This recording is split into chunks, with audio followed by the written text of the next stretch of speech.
Really has been a half a minute since I have been live here, but yesterday I was at the place where I do all my shipping and I keep my mailbox and everything anyway, and there was a gal behind me who was buying stamps. And guys, I probably mail, she had little stickers, and like she would just use them in her everyday life, and it really wasn't it was just like the little extra adding on. But and so for some reason I started thinking about her, thinking, okay, I could be like her. And I can start to have some of these little fun, whimsical things around in what is normally a fairly practical space for me, because I just don't think about those kinds of things. Like I used to have Christine come hang my art because I love it, but I don't ever get it on the wall. But so here is my goal, to start keeping a few more whimsical things around. Not clutter, but just a few little things. And maybe also I should start writing some letters, handwriting some letters. I have a couple of friends who do it. It's like a lost art. They have cute stationery, and I'm like, okay, maybe I could start writing letters, handwritten letters, and use my horse stamps. All right. I hope you guys have a wonderful, wonderful weekend.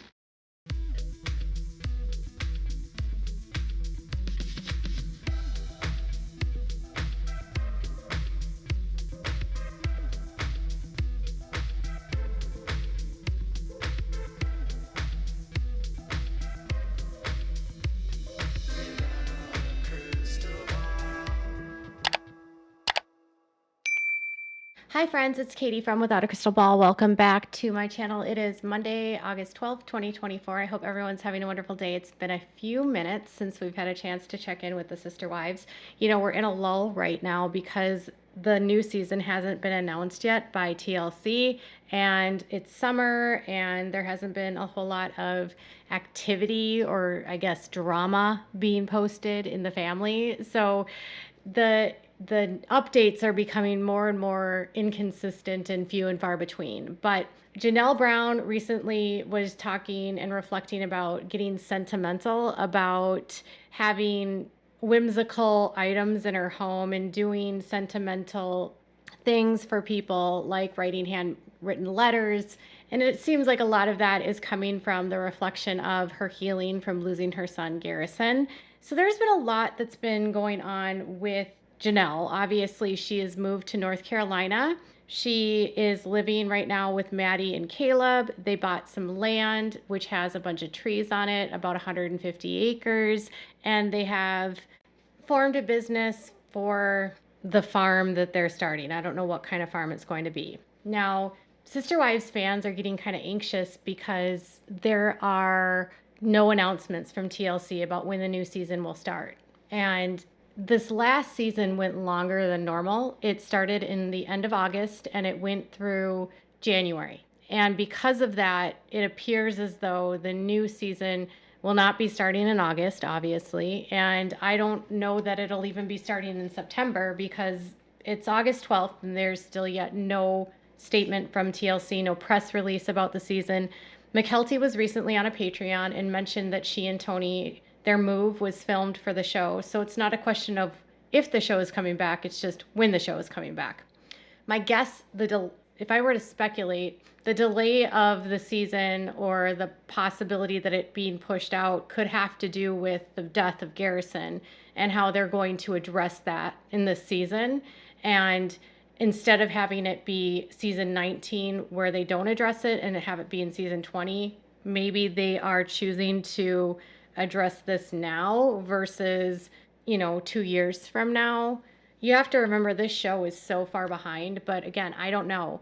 It's the timeline here is messy because the show does normally come back in either August or September, and there has been no announcement, and the show is 2 years behind. So if we were going to start season 19 and be at the 2-year behind mark, you're going to be showing stuff that happened that maybe is leading up to what happens, but it feels like you can't come into a season like this with what the magnitude of what's happened in the family and not address it this season. I guess that's the only thing I'm saying. If they plan to continue and if they're planning to move forward, it's an obvious, huge event that occurred for the family. So with Janelle's situation going on, Christine and David have been doing a lot of traveling, and recently she and David traveled back to La Colonia Liberan, and this is the polygamous compound that is in Mexico, and this is where her grandfather was living with her mom's dad, and he lived there with his brothers in the Colonia Liberan. So his brother Joel was the leader. Grandfather was never a leader. Now, Annie, her mother, actually left Mexico as a very young child, and her mom, her grandmother, Anna, she ended up meeting and going into the AUB in Utah. And so her mom was married to the Owen Allred, who at the time was, I don't believe the prophet, but I don't know. Yeah. She married Owen Allred, who was not the prophet. Rulin Allred was still the prophet. And he took in all of her children as his own stepchildren. And so Christine has never lived in La Colonia Liberan, that's in Mexico. David has family that's from there. And so the two of them have had paths cross. David's family, his niece was a victim of the 2019 roadside attack by the cartels, and some of her children also perished in that attack. So David has family that's still involved down there and still lives down there. And then Christine, her roots are from there, but she's never lived down there. So they've been in Mexico visiting their history, and David never ever lived there. Christine and Janelle are separated now by many states, with Christine continuing to live in Utah, Janelle now living in North Carolina, and Mary is still in Parowan, and then Kody and Robyn are still in Flagstaff. Something that I've noticed that I am still confused about has to do with the home of Garrison Brown. So Garrison passed away in March, and he is still listed as a property owner for his home in Flagstaff. There has been no documents filed by the family to transfer the estate to anyone. There has been no court records filed regarding the transfer of the home to anyone. The home is still in seemingly good standing. There's no records that they are in foreclosure or close to foreclosure. The home is still and title is still in his name. He still has an active mortgage in his name. Now, under the stipulations of his mortgage, they can file to assume it. Like Janelle, if she can qualify, can assume the mortgage for him.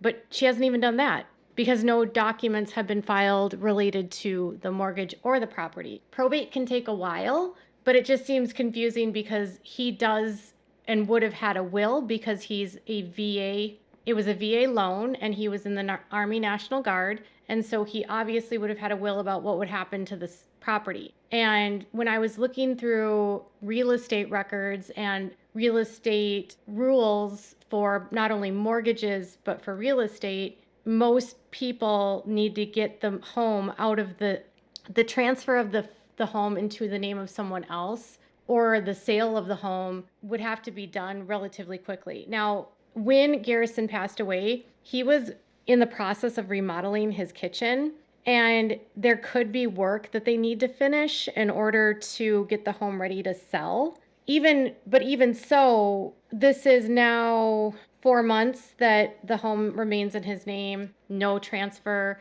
nothing. So that's just one interesting tidbit I've noticed, is that it appears that neither Kody or Janelle have taken steps in regards to what they're going to do with Garrison's place, the townhouse that he owns in Flagstaff. It very well could go on the market. Again, maybe they are finishing the remodel. He had 3 roommates, and I don't know what they did with those roommates.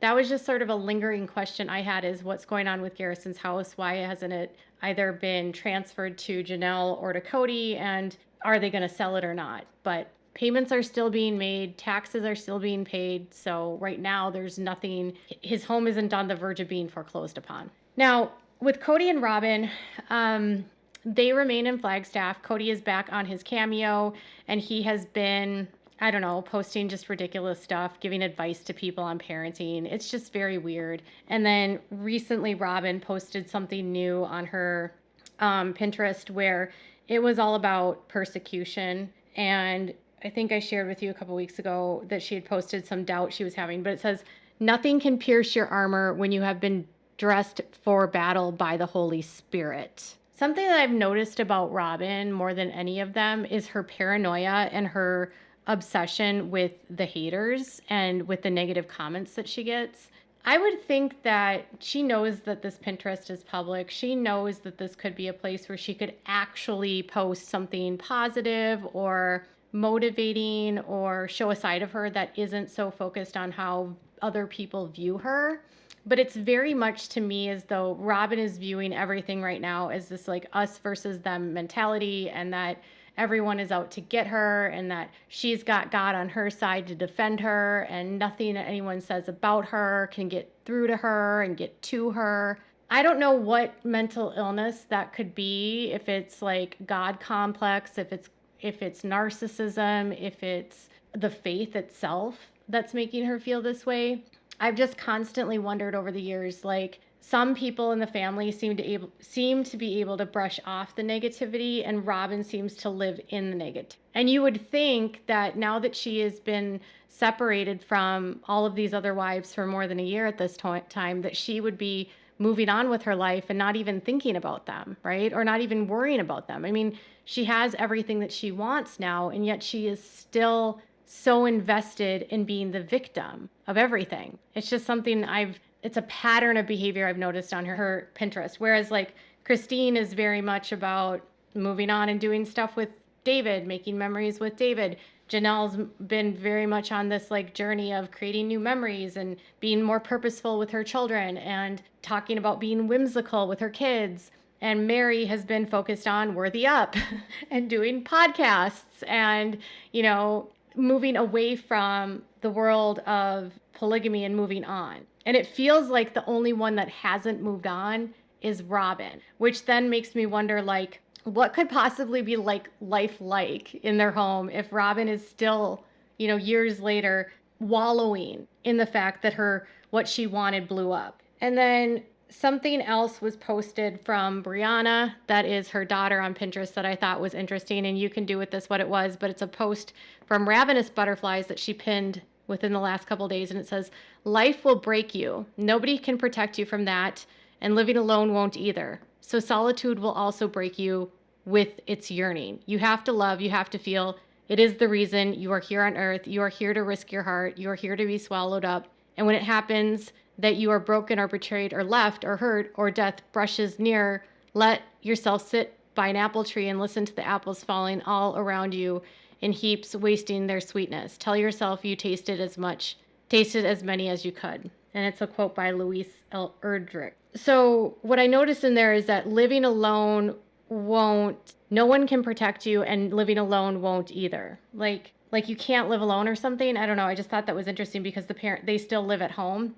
And I wonder if they're told by Kody and Robyn that living alone is like equal to like evilness or something, or that it's not any better than living with them. Whatever's going on, they're broken, betrayed, and left and hurt, and death has brushed near them. We know that Garrison has passed away. But so when it comes to Robyn and her kids, they're still very much in this victim mentality of all of this. And it's just wild to me that Robyn gets what she wants in all of this, and that she's playing the victim, whereas the other women have equally gone through other trying times as well, but they're showing a side where they're showing resilience and courage and trying to move forward in positivity. It's just like a difference in the dynamics here. And so if you have someone like Robyn and her kids wallowing and being so miserable, what does that say about Robyn and Kody's relationship? It can't be good at home. I'm waiting for them to post about flowers, butterflies, and being happy, but that hasn't happened. So where Christine and Janelle are trying to do the best for themselves and Mary's trying to do the best for themselves, Kody and Robyn are still stuck in hell, apparently. And Sister Wives